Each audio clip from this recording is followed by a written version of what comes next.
ಶ್ರೀ ಗುರುಭ್ಯೋ ನಮಃ. ಭಟ್ಟರ ಪಾಠಶಾಲೆಗೆ ಆತ್ಮೀಯ ಸ್ವಾಗತ. ಪ್ರಿಯ ವಿದ್ಯಾರ್ಥಿಗಳೇ, ಕನ್ನಡ ಭಾಷಾಧ್ಯಯನ ಎಂಬ ಈ ಮಾಲಿಕೆಯಲ್ಲಿ ಪಾಠ 26. ಇಂದಿನ ತರಗತಿಯಲ್ಲಿ ನಾವು ಸಂಧಿಗಳನ್ನು ಮತ್ತೊಮ್ಮೆ ಅವಲೋಕನ ಮಾಡೋಣ, ನೆನಪು ಮಾಡಿಕೊಳ್ಳೋಣ. ಕೆಲವಷ್ಟು ಉದಾಹರಣೆಗಳನ್ನು ಬಿಡಿಸಿ ಕೂಡಿಸಿ ಅಭ್ಯಾಸ ಮಾಡೋಣ. ಯಾಕೆಂದರೆ ಕನ್ನಡದ ವ್ಯಾಕರಣ ವಿಭಾಗದಲ್ಲಿ ಸಂಧಿಯು ಪ್ರಧಾನವಾದಂತಹ ಅಂಶವಾಗಿದೆ.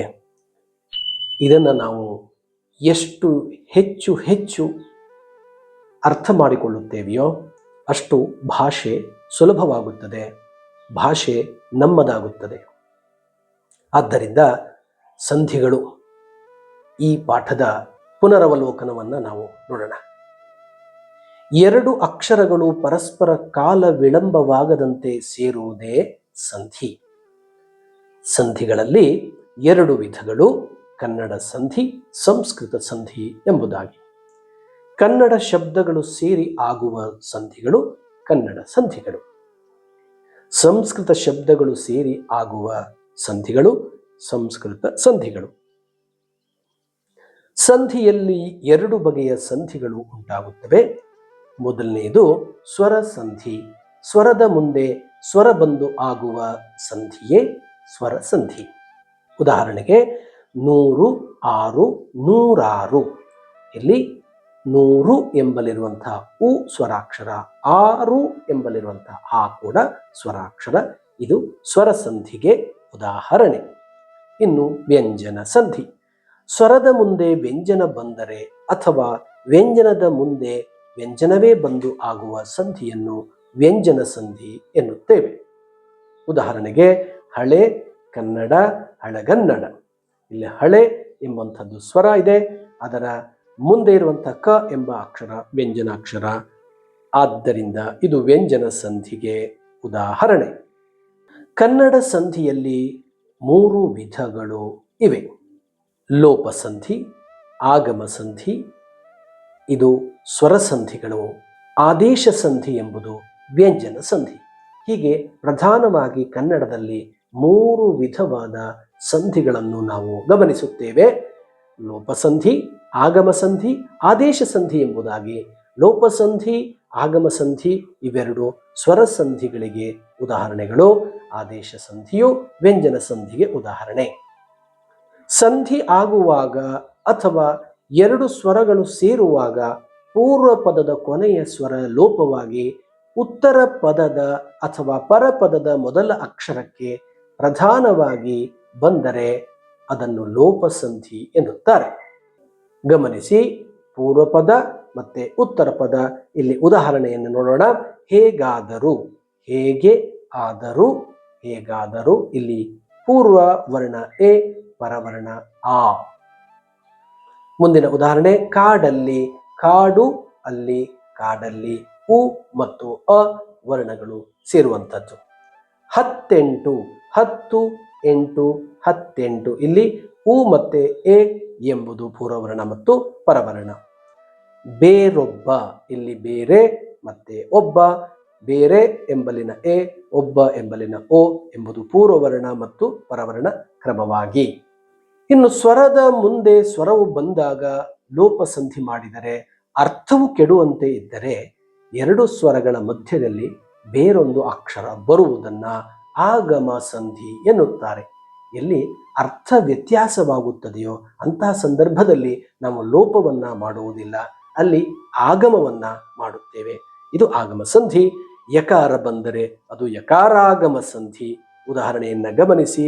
ಮನೆ ಅನ್ನು, ಮನೆಯನ್ನು ಯಕಾರವು ಬರುವುದರಿಂದ ಯಕಾರಾಗಮ. ಅದೇ ರೀತಿಯಾಗಿ ಮುಂದಿನ ಉದಾಹರಣೆಗಳು ತಲೆಯಿಂದ, ತಲೆಯಿಂದ. ಗುರಿ ಇತ್ತು, ಗುರಿಯಿತ್ತು. ಇನ್ನು ಸ್ವರದ ಮುಂದೆ ಸ್ವರವು ಬಂದಾಗ ಲೋಪಸಂಧಿ ಮಾಡಿದರೆ ಅರ್ಥವು ಕೆಡುವಂತೆ ಇದ್ದಲ್ಲಿ ಎರಡು ಸ್ವರಗಳ ಮಧ್ಯದಲ್ಲಿ ಬೇರೊಂದು ಅಕ್ಷರ ಆಗಮವಾಗಿ ಬರುವುದನ್ನ ಆಗಮ ಸಂಧಿ ಎನ್ನುತ್ತೇವೆ. ವಕಾರವು ಬಂದರೆ ಅದು ವಕಾರಾಗಮವಾಗುತ್ತದೆ. ಹಿಂದಿನ ಉದಾಹರಣೆಯಲ್ಲಿ ಗಮನಿಸಿದ್ದೀರಿ. ಯಕಾರವು ಬಂದಾಗ ಯಕಾರಾಗಮ, ವಕಾರವು ಬಂದಾಗ ಅದನ್ನು ವಕಾರಾಗಮ ಎಂದು ಕರೆಯುತ್ತೇವೆ. ಉದಾಹರಣೆ: ಮರ ಅನ್ನು ಮರವನ್ನು, ಗೋ ಅನ್ನು ಗೋವನ್ನು, ಕುಲ ಒಂದು ಕುಲವೊಂದು. ಈ 3 ಉದಾಹರಣೆಗಳಲ್ಲಿ ವಕಾರಾಗಮವು ಆಗಿದೆ. ಇನ್ನು ಸಂಧಿಯಾಗುವಾಗ ಒಂದು ಅಕ್ಷರದ ಸ್ಥಳದಲ್ಲಿ ಬೇರೊಂದು ಅಕ್ಷರವು ಆದೇಶವಾಗಿ ಬರುವುದಕ್ಕೆ ಆದೇಶ ಸಂಧಿ ಎನ್ನುವರು. ಇಲ್ಲಿ ಕ ತ ಪ ಅಕ್ಷರಗಳಿಗೆ ಗ ದ ಬ ಅಕ್ಷರಗಳು ಕ್ರಮವಾಗಿ ಆದೇಶವಾಗಿ ಬರುತ್ತವೆ ಎಂಬುದನ್ನು ನೆನಪಿಟ್ಟುಕೊಳ್ಳಿ. ಉದಾಹರಣೆಗಳು: ಸವಿ ಕನ್ನಡ, ಸವಿಗನ್ನಡ. ಕ ಅಕ್ಷರಕ್ಕೆ ಗ ಅಕ್ಷರ ಆದೇಶವಾಗಿ ಬಂದಿದೆ. ಮಳೆ ಕಾಲ, ಮಳೆಗಾಲ. ಇಲ್ಲಿಯೂ ಕೂಡ ಗ ಆದೇಶವಾಗಿದೆ. ಹೂ ತೋಟ, ಹೂದೋಟ. ತಕಾರಕ್ಕೆ ದಕಾರ ಆದೇಶವಾಗಿದೆ. ಬೆಟ್ಟ ತಾವರೆ, ಬೆಟ್ಟದಾವರೆ. ಇಲ್ಲಿಯೂ ತಕಾರಕ್ಕೆ ದಕಾರವು ಆದೇಶವಾಗಿದೆ. ಕಣ್ ಪನಿ, ಕಂಬನಿ. ಇಲ್ಲಿ ಪಕಾರಕ್ಕೆ ಬಕಾರ ಆದೇಶವಾಗಿದ್ದನ್ನು ಗಮನಿಸಿ. ಮೈ ತುಂಬಿ, ಮೈದುಂಬಿ. ತಕಾರಕ್ಕೆ ದಕಾರ ಆದೇಶವಾಗಿದೆ. ಪಕಾರಕ್ಕೆ ಬಕಾರವು ಆದೇಶವಾಗುವುದನ್ನು ನೀವು ನೆನಪಿಟ್ಟುಕೊಳ್ಳಿ. ಸಂಧಿಗಳ ಪ್ರಕಾರಗಳನ್ನು ಈ ಚಿತ್ರದಲ್ಲಿ ನಾವು ಗಮನಿಸಬಹುದು. ಸಂಧಿಗಳು ಕನ್ನಡ ಸಂಧಿ ಮತ್ತು ಸಂಸ್ಕೃತ ಸಂಧಿಗಳು. ಕನ್ನಡ ಸಂಧಿಯಲ್ಲಿ ವಿಶಿಷ್ಟವಾಗಿ ಲೋಪ, ಆಗಮ, ಆದೇಶವಿದೆ. ಅಲ್ಲಿನ ಉದಾಹರಣೆಗಳನ್ನು ಗಮನಿಸಿ. ಸಂಸ್ಕೃತ ಸಂಧಿಯಲ್ಲಿ ಪ್ರಧಾನವಾಗಿ ಸ್ವರ ಸಂಧಿ, ವ್ಯಂಜನ ಸಂಧಿ, ವಿಸರ್ಗ ಸಂಧಿ ಎಂಬುದು 3 ಪ್ರಕಾರವಾಗಿದೆ. ಅದರಲ್ಲಿ ಮತ್ತೆ ಅವಾಂತರ ಪ್ರಕಾರಗಳು ಕೂಡ ಇವೆ. ಅದನ್ನು ಸಂಸ್ಕೃತ ಸಂಧಿಯನ್ನು ಪಾಠ ಮಾಡುವಾಗ ನಾವು ತಿಳಿದುಕೊಳ್ಳೋಣ. ತಿಂಗಳೊಳಗೆ, ತಿಂಗಳು ಒಳಗೆ, ತಿಂಗಳೊಳಗೆ. ಈ ರೀತಿ ಕೆಲವಷ್ಟು ಉದಾಹರಣೆಗಳನ್ನು ಗಮನಿಸೋಣ. ನಾನೊಬ್ಬ, ನಾನು ಒಬ್ಬ, ನಾನೊಬ್ಬ. ಇದು ಲೋಪಸಂಧಿಯಾಗಿದೆ.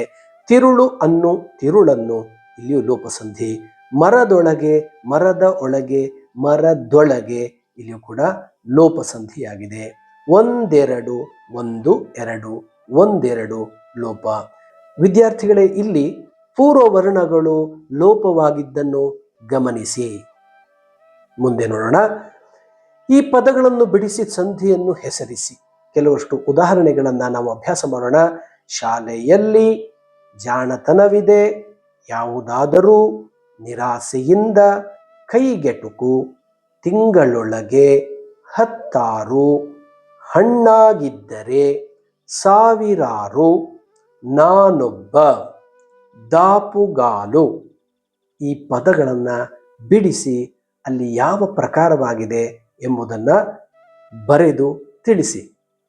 ಇನ್ನು ಕೆಲವಷ್ಟು ಉದಾಹರಣೆಗಳನ್ನು ಗಮನಿಸೋಣ.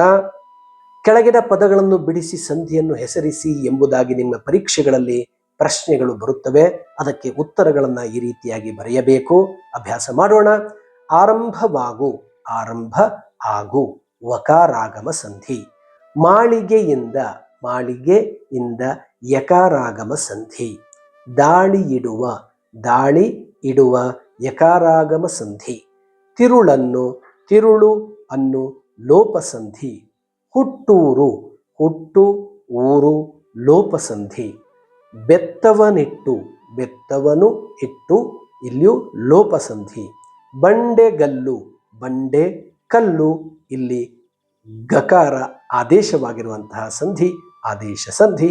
ಸುಂದರತೆಯನ್ನು, ಸುಂದರತೆ ಅನ್ನು, ಯಕಾರಾಗಮ ಸಂಧಿ. ಅಪರಾಧವಾಗಿದೆ, ಅಪರಾಧ ಆಗಿದೆ. ಇಲ್ಲಿ ವಕಾರಾಗಮ ಸಂಧಿಯಾಗಿದೆ. ಮತ್ತಷ್ಟು ಉದಾಹರಣೆಗಳನ್ನು ಅಭ್ಯಾಸ ಮಾಡೋಣ.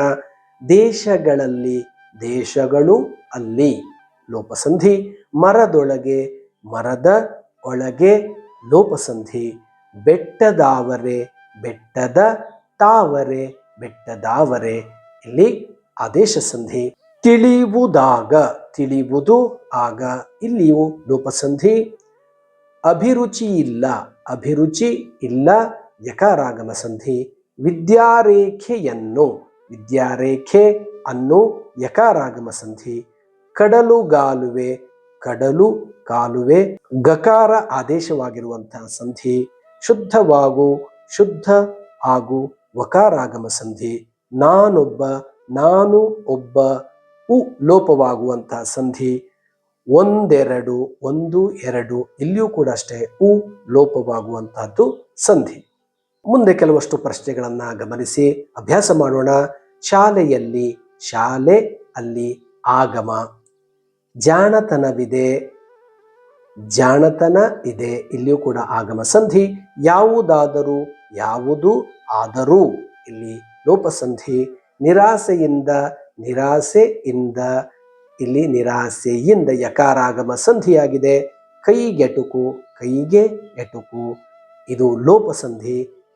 ತಿಂಗಳೊಳಗೆ, ತಿಂಗಳು ಒಳಗೆ, ಇಲ್ಲಿಯೂ ಲೋಪಸಂಧಿ. ಹಳ್ಳಿಗಳಿಂದ, ಹಳ್ಳಿಗಳು ಇಂದ, ಇಲ್ಲಿಯೂ ಲೋಪಸಂಧಿಯಾಗಿದೆ. ಹಣ್ಣಾಗಿದ್ದರೆ, ಹಣ್ಣು ಆಗಿದ್ದರೆ ಲೋಪಸಂಧಿ. ಸಾವಿರಾರು, ಸಾವಿರ ಆರು ಲೋಪ.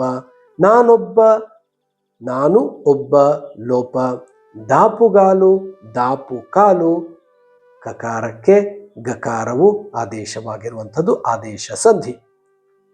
ಪ್ರೀತಿಯ ವಿದ್ಯಾರ್ಥಿಗಳೇ, ಒಂದೆರಡು ತರಗತಿಗಳಲ್ಲಿ ನಾವು ಸಂಧಿಯನ್ನು ಬಹಳಷ್ಟು ಅಭ್ಯಾಸ ಮಾಡಿದ್ದೇವೆ. ಈ ಸಂಧಿಗಳನ್ನು ನೀವು ಚೆನ್ನಾಗಿ ಅರ್ಥ ಮಾಡಿಕೊಂಡಿದ್ದೀರಾ ಎಂದು ನಾನು ಭಾವಿಸುತ್ತೇನೆ. ಯಾಕೆಂದರೆ ಹೆಚ್ಚು ಹೆಚ್ಚು ಪದಗಳನ್ನು ನೀವು ಬಿಡಿಸಿ ಕೂಡಿಸಿ, ಬಿಡಿಸಿ ಕೂಡಿಸಿ ಅಭ್ಯಾಸ ಮಾಡಿದಾಗ ನಿಮ್ಮ ಭಾಷೆ ಅತ್ಯಂತ ಶುದ್ಧವಾಗುತ್ತದೆ. ನಿಮ್ಮಲ್ಲಿರುವಂತಹ ಸಂದೇಹಗಳು, ಸಂಶಯಗಳು ದೂರವಾಗುತ್ತದೆ. ಆದ್ದರಿಂದ ಅಭ್ಯಾಸ ಮಾಡುವುದನ್ನು ಮರೆಯಬೇಡಿ. ಹೆಚ್ಚು ಹೆಚ್ಚು ಅಭ್ಯಾಸ, ನಿಮಗೆ ಸ್ಪಷ್ಟತೆ ಬರುತ್ತದೆ. ಹೀಗೆ ಅಭ್ಯಾಸ ಮಾಡಿ ನಾವು ಕನ್ನಡ ಭಾಷೆಯ ಜ್ಞಾನವನ್ನು ಹೆಚ್ಚಿಸಿಕೊಳ್ಳೋಣ. ಕೇವಲ ಹೆಚ್ಚಿಸಿಕೊಂಡು ಮೌನವಾಗಿ ಇರುವುದು ಬೇಡ. ಕನ್ನಡದಲ್ಲಿ ಮಾತನಾಡೋಣ, ಕನ್ನಡದಲ್ಲಿ ವ್ಯವಹರಿಸೋಣ, ಕನ್ನಡ ಬಳಸೋಣ, ಕನ್ನಡ ಬೆಳೆಸೋಣ. ಧನ್ಯವಾದಗಳು. ಮುಂದಿನ ತರಗತಿಯಲ್ಲಿ ನಿಮ್ಮೊಂದಿಗೆ ಹೊಸ ವಿಚಾರದೊಂದಿಗೆ ಬರಲಿದ್ದೇನೆ. ನಮಸ್ಕಾರ.